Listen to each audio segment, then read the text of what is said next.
Welcome to Live Your Passion. I'm your host, Alex Stephen from Life Transforming Treasures. On Live Your Passion, our guests share their stories and challenges and how they embraced and overcame them. We are hoping that you can use some of their wisdoms to help you on your journey. I'm an author, speaker, and life transformation coach. Today I have a guest.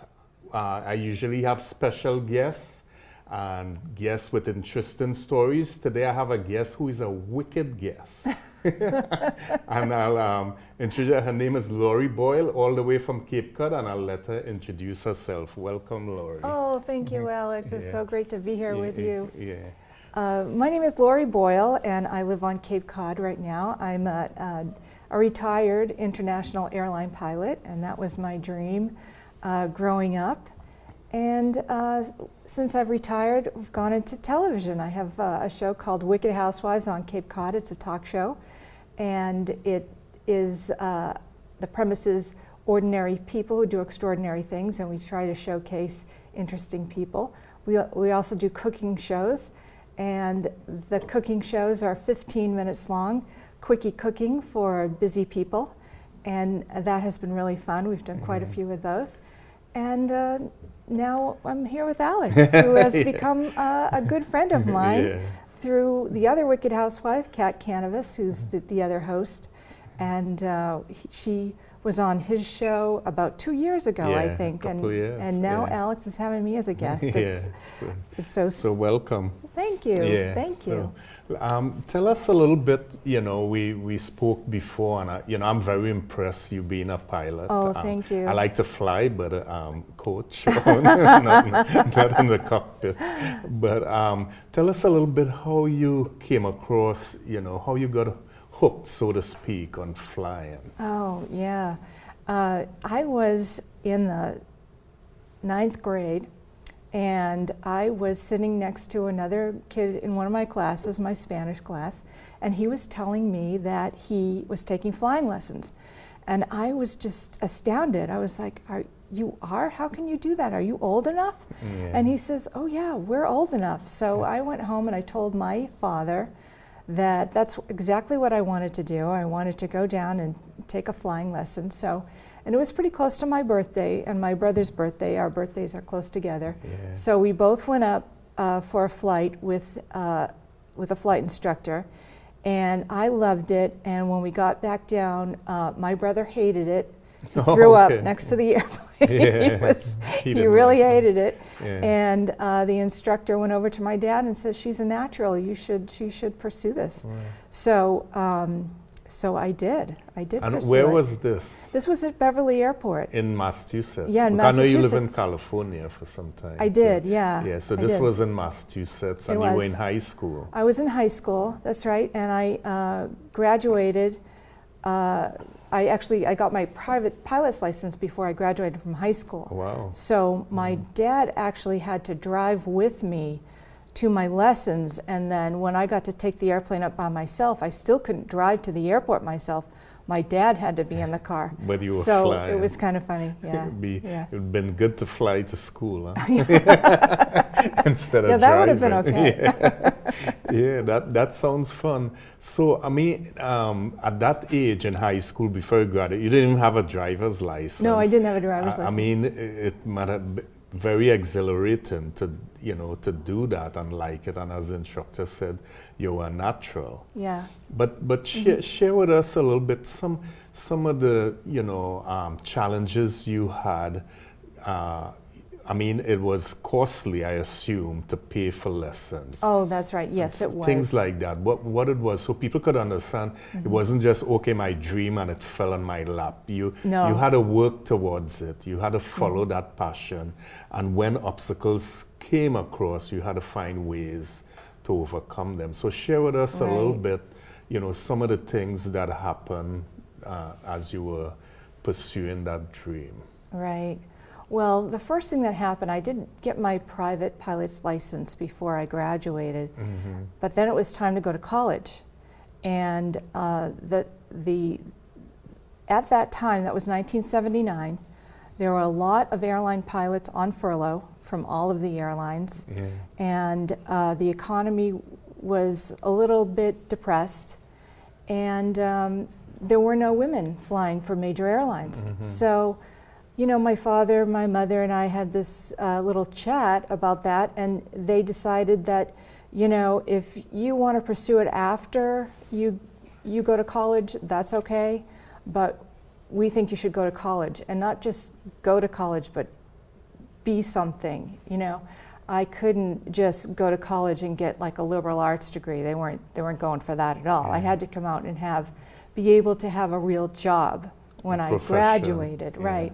So I went to the University of Florida. I decided to go down there, and I got a degree in business and major in accounting. And I worked as an accountant for a while after I graduated. And then I was able to start, you know, paying back those student loans. And then I began to fly again, and things had changed. Actually, in 1979, the very first woman pilot was hired by Frontier Airline out in Denver. So Colorado. That very year that I graduated, she was hired. And so I did go back to flying. I did it part-time for a while. I got my licenses, and then when I got my certificate for an instructor, I started instructing, and then I was full-time again. Yeah. So tell us a little bit, when you were in high school, you know, when you started flying, how you paid for your lessons? Oh, I had to get a job. I got a job down at, there was a little market. I went down there, and I told the manager that I needed money for my flying lessons, and could I have a job? And he gave me a job actually in the back office. I counted the money. Yeah. That's what I did. I balanced the registers, and I prepared the deposit and made the registers up for the very next morning. So you had a job, you had a part-time job, you were going to school full-time, and you were taking flying lessons. So, and your dad and mom supported you in this venture? They did, yeah. Yes, they did. And, you know, it never really dawned on me that, oh, you're a girl and you're flying. It just, they never said anything about that. No one ever said anything about it. They always supported you. They never said I couldn't do it, so I just assumed I could. So you were enjoying it. You, like the instructor said, you were natural. You got your license before you graduated high school. You didn't even have your driver's license. I think that's funny. But your dream, you had a bigger dream. Once you started the flying, let's, you know, for lack of a better term, the bug got you, the flying bug. Your dream was to become a commercial pilot. Yeah, to become a commercial pilot. So how did people react to that? You know, where they say, oh yeah, it's not like a doctor, lawyer, you know, the standard accountant sort of thing. How did people react when you told them that was your dream? You know what? I didn't tell anybody. Okay. And that's why, because I didn't want anyone to say, oh, what, are you kidding me? You can't do it, or whatever. I just didn't tell anybody. And I went back and I started flying again. Of course, my instructors knew me, and they supported me, and they were great. Yeah. Every instructor I've ever had has been really wonderful. Right. And I just didn't tell anybody. I didn't tell anybody until I was ready to, you know, until I was ready to actually go full time. Full time. Yeah. So you started in high school. Your parents said, "Okay, this is your dream, but you have to get, you know, something that." I think as a parent, the motivation is really something to fall back on in case the flying doesn't work. I think from a parent's perspective, that's where the parent is coming from. Yes, yes. I think they said it that way, but I think what they thought was, this isn't going to happen. It's not going to happen. So because there are no women doing it, and there are no jobs, you know, so you can kind of forget that. But, you know, you can't give up on your dream. Yeah. That's the thing. And I really didn't like accounting. You know, it was really disappointing to me not to be able to continue to fly and have to go to a college, a regular college, and not go to flight school. Yeah. So, but as it turned out, when the airlines did start hiring, there was so much competition for the job that you had to have a 4-year college degree. Okay, so it worked out good for you. So it did, yeah, it did work out. However, you know, those few years that I spent in accounting, like 6 or 7 years, was it was drudgery. I thought, God, I'm never going to get out of here. I'm never going to do it, you know? Yeah, but the thing is, you went to Florida. I did. To school, and you're doing accounting, something you really didn't like, wasn't your passion. No. But in your heart, you had that passion to fly. I did, but it was like buried for such a long buried period for a of long time, but not dead. Right, right. You could it was, revive it. Yes, Yeah, yes. yeah. But I did have to, I felt like that. I had to bury it because it Yeah. wasn't going to happen. Yeah, it wasn't going to You know? happen at that time. Right. So you were going to school, getting a degree, as your parents said, something Right. you didn't like. And I have the same major, business with Accounting, major yeah. in accounting and CPA, so I know what you're talking about. But so you finished school, you started to work as an accountant. I did, yes. Something you didn't like, but you Right. did it. So, you know, this is what I want the audience to hear. Sometimes you have to take a step backward You do. to go 2 steps forward. And because you had to go to school for a number of years to do something you didn't like, but to get a job, to get money, it's okay. It does not mean that your dream is dead.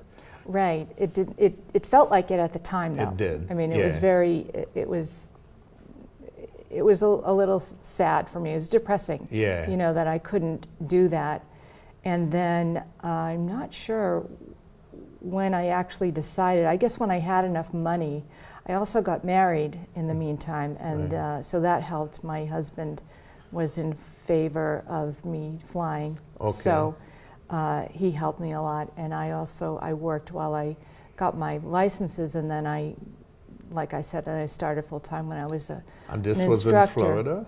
Or- No, actually, this was in California. Okay, so you moved to California. I moved to at that California time. after I graduated from Florida. Yeah. Okay.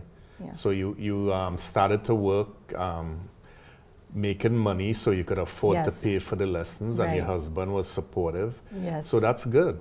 Yes, You had yes. people supporting So you. it And worked one good out. thing you did, I think, you know, not telling too much people about your dreams. Right, because you don't want them to say, "Oh, what are you kidding me? Yeah. There's no way you can do that," or whatever. And I just, I'm not sure why I didn't tell anybody, because, well, I didn't want that kind of reaction, but Yeah. also I just didn't want to talk about it. Yeah. I didn't want to have to talk about it with anybody. And but having I think that was a good thing to do. I didn't like Yeah, at the consciously time. do that. I didn't say Yeah. I'm never going to tell anybody. I just didn't. Yeah. You know.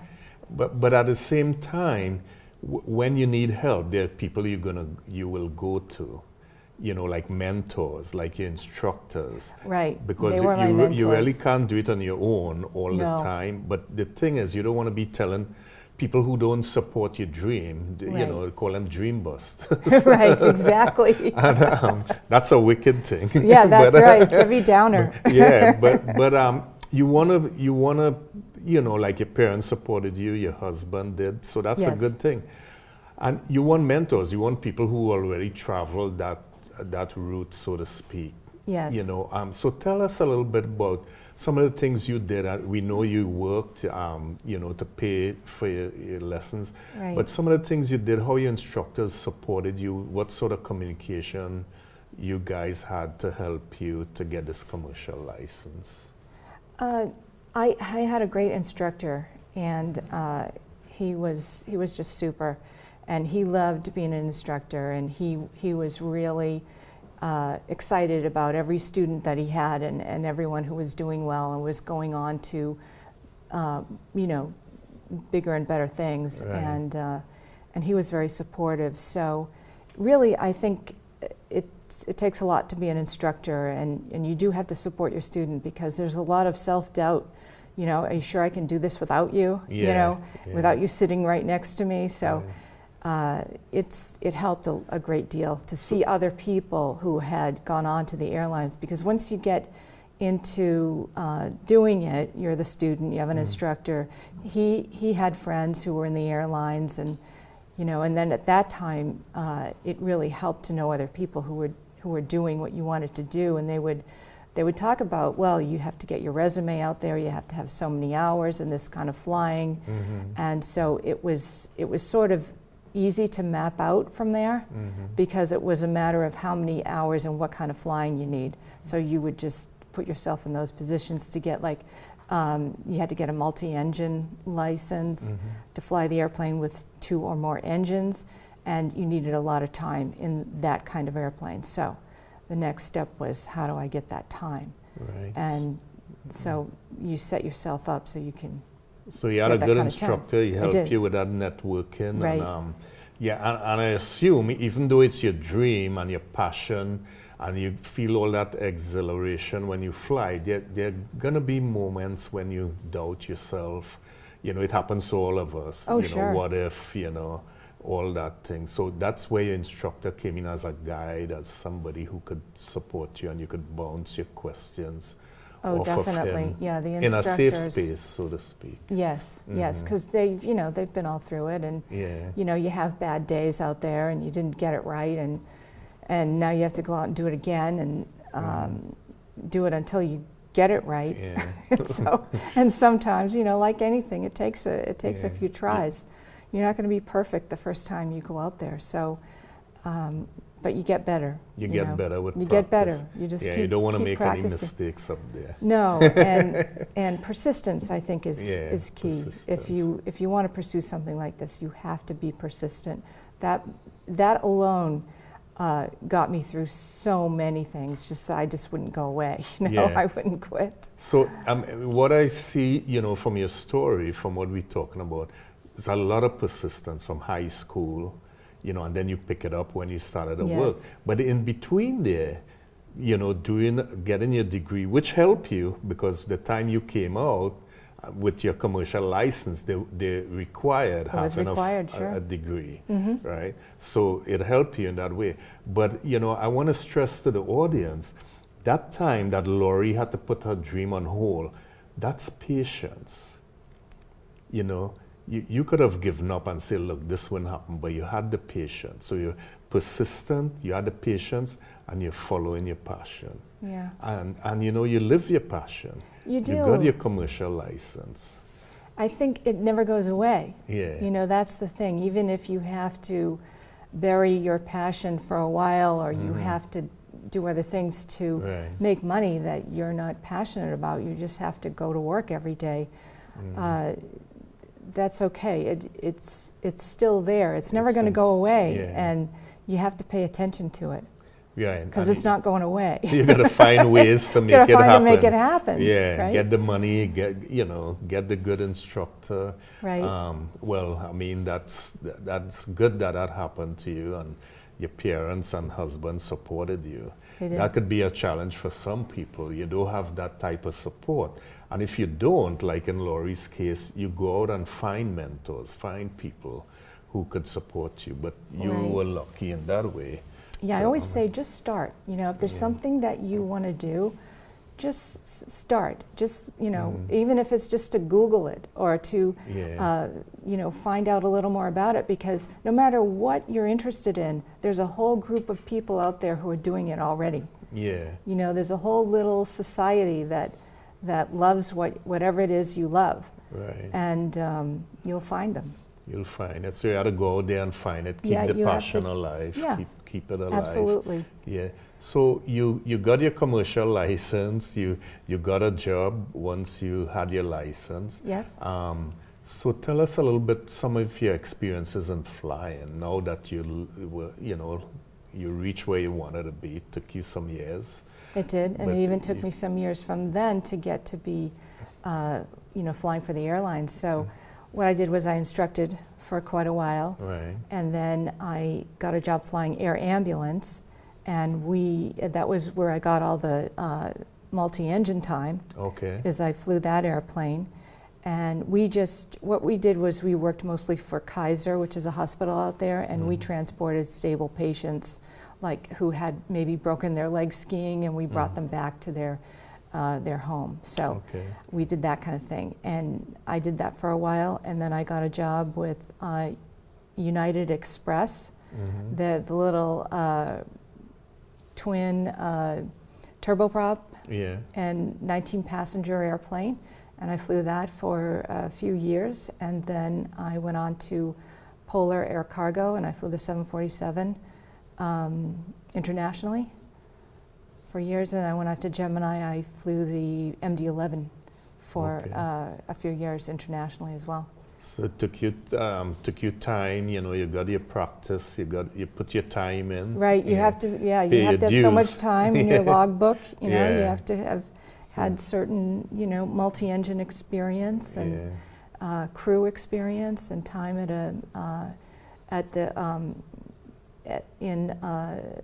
United Express. That helped a lot to get the next job. So. Right.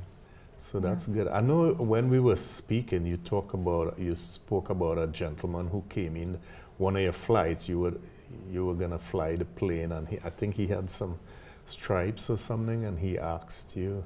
Oh, I think that was a funny story. Oh yeah, I was on the. I was a pilot at United Express, and sometimes I would stand outside the airplane as people boarded, and one man said to me, "Where are your wings?" Because your wings. so, and I had my uniform on, but I also had a sweater on, and so you couldn't see my nameplate or the wings or whatever. And I told him, I pointed up to the airplane and said, "Well, there's one right there, and there's one on the other side." And he didn't think that was funny at all. But he got on the plane. Yeah, well, he got on the plane. He got on the plane, yeah, he did. Probably didn't have any choice.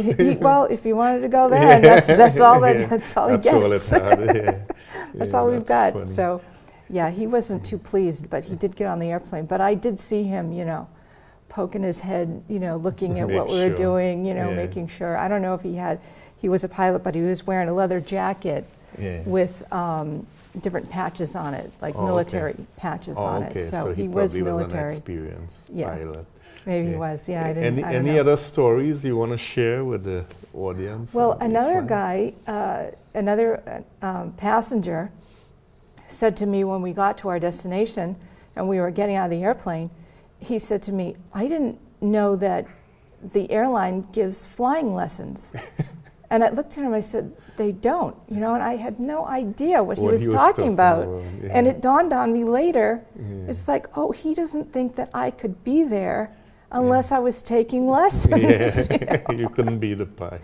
Right, exactly. So really the passengers give you some odd looks. And but you had fun. You had I fun did. doing it. It was really fun. It was really wonderful. Fun. I went all over the world. I was going to say you flew all over the world. Yeah, so that's, you know, I admire people like you all.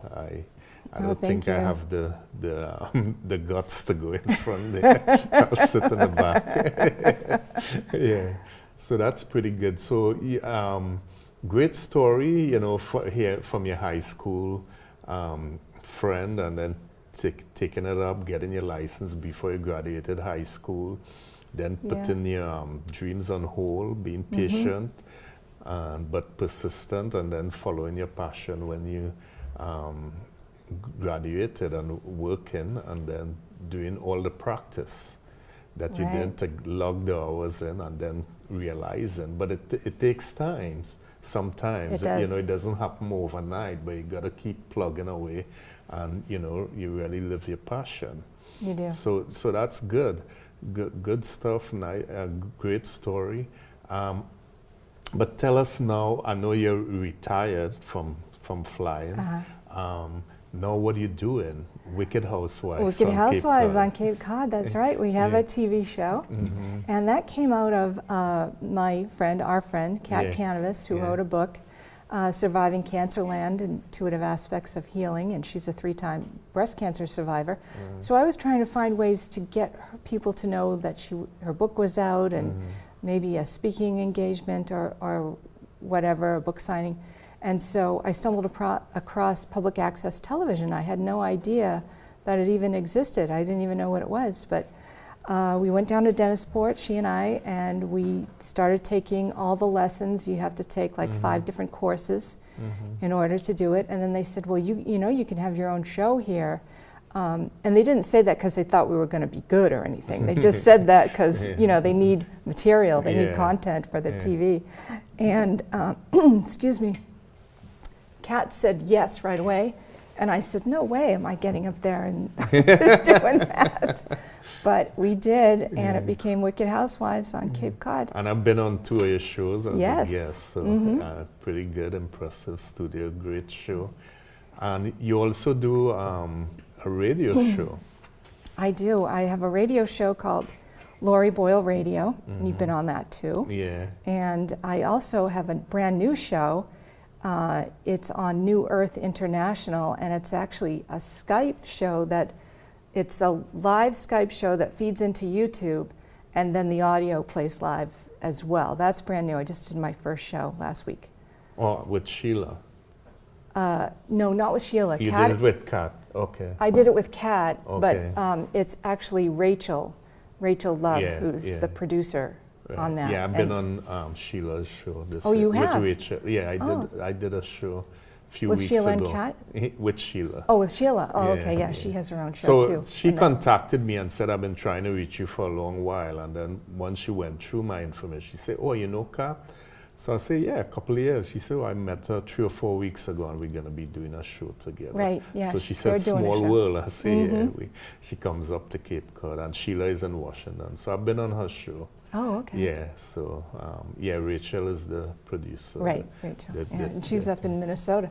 She's in Minnesota so that's the great thing about. I spoke to her about last night. She's going back to Oklahoma. So. Oh, she is? Yeah, she's going back. She rides a motorcycle. She's going to ride her motorcycle down there. This summer. Yeah. So small world, we're in the same circles. We are. Yeah. And the internet just has changed everything. Yeah. It's just made the world so much smaller. Right. So in terms, I know you're doing the radio show, you're doing and my wife has been on one of your radio shows with us. That's right. You're doing the TV shows, speaking engagements. And no, I really haven't done any speaking engagements. But you're looking for those. I wasn't. With the I never thought about it, but maybe I should. I don't know. Yeah. So tell us a little bit, some of the ways you've been through the journey of flying. Now you're doing radio, TV, and hopefully speaking. Share with the audience some of the ways you're giving back by, doing these type of activities. How you helping out? I know the women's shelter and things like that. Yes, we're planning. We're planning a fundraiser. For the Cape Cod Women's Shelter, which is a battered women's shelter, and it's the only 24-hour shelter on Cape Cod. And we're going to have Alex as our keynote speaker. And that's going to be in November. We don't have a date for that yet, but that'll be in November. And I guess, giving back is just doing the show. We don't get paid to do public access television, but it's nice to showcase ordinary people do extraordinary things, because we tend to look at sports figures and movie stars as our heroes these days, but really there are people who are your friends, your family, your neighbors, and they're the real heroes. Yeah, the real I think. Heroes. Yeah. And their story needs to be told, and that's what I hope I'm doing with all the TV and radio. Yeah, and you have some interesting guests on your shows, so they're sharing their stories, and you never know who you could help. I always say if you could help one person, your job is done. Right. So, yes, I think that. So that's pretty true. good. So, it's been great having you on the show. Thanks for coming. But I'd like to ask you if there's anything else you want to share with the audience, or any nuggets you'd like to leave with them to help them on this journey.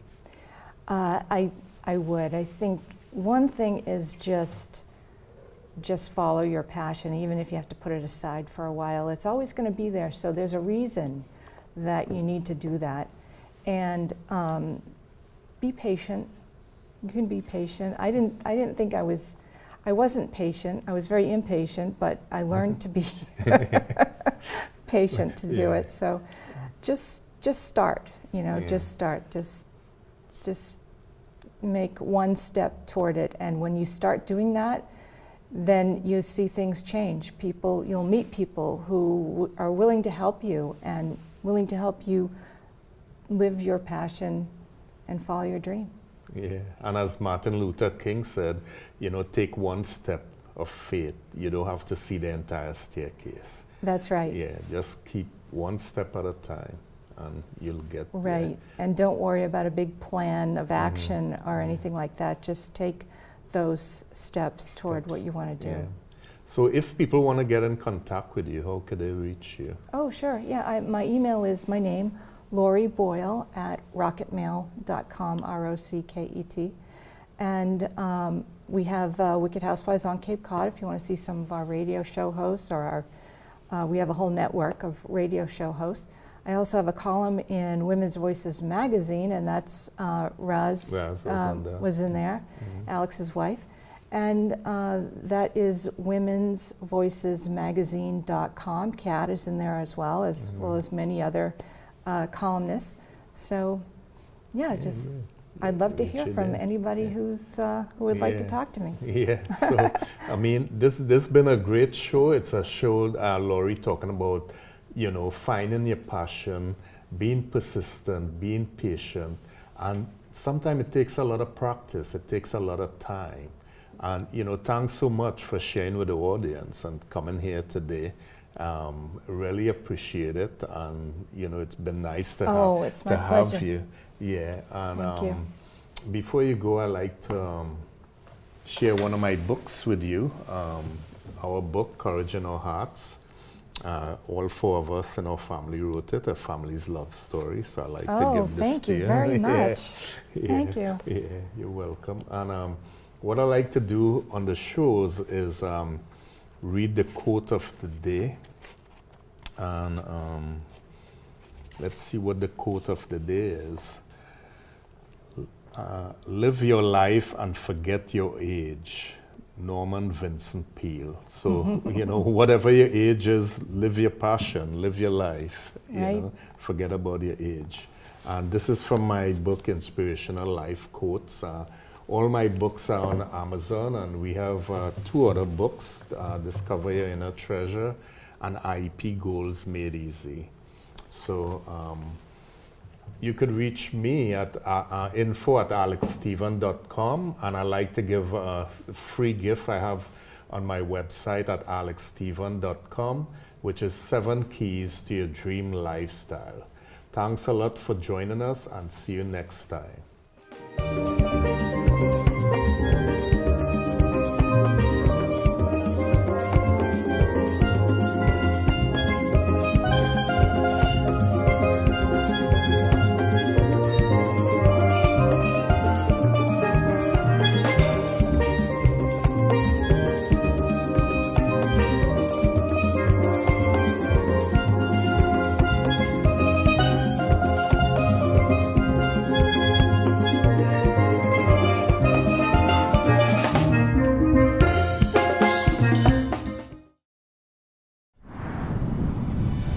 Preceding was a production of Medfield TV, Community Shows.